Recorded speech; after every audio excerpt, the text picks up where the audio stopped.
Anda sudah kenal dengan penyanyi Disci lewat Palapa Studio. Sekarang muncul kembali dengan irama lagu daerah terbaru dari Lintang Empat Lawang. Palapa Studio selalu top di hati Anda. Dengarkanlah alunan suara Disci dengan iringan gitar oleh Hans Sofyan.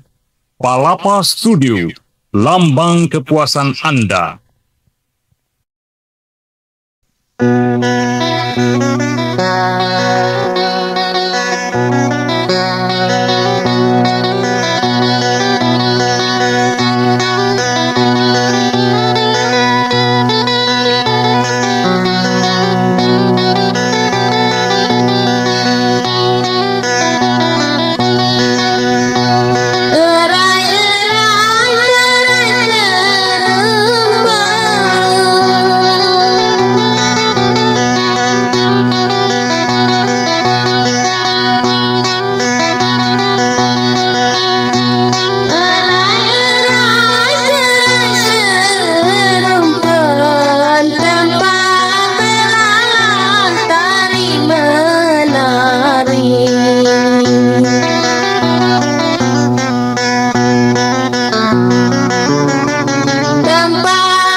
jalan.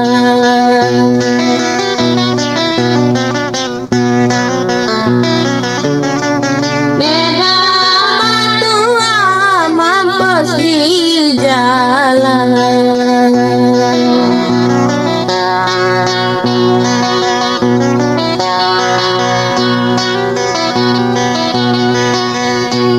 Aman panas sebadan ini,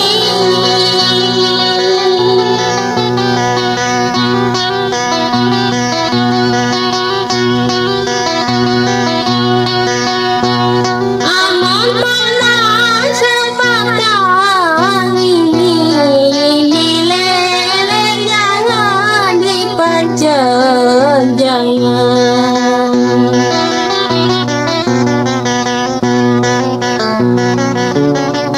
Dileleh jangan dipancet jangan.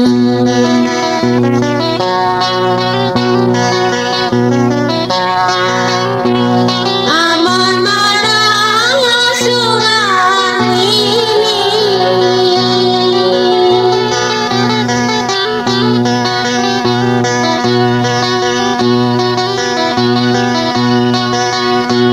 aman marah sungai ini, bisa jangan diraja jangan.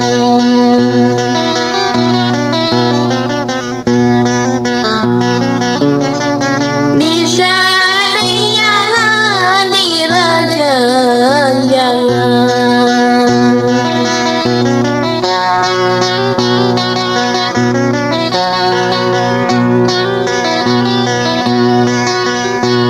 Aman panas kajen ini,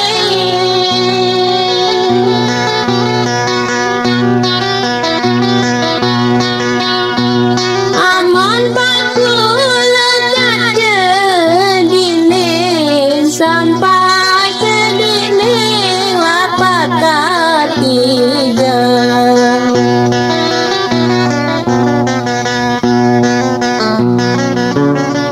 Sampai ke dinding lapak ketiga.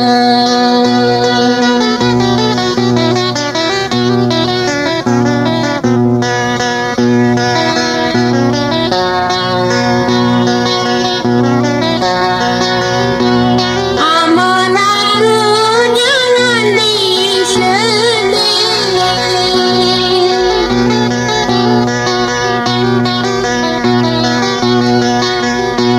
aman aku jangan disedih, lain aku masih tiada.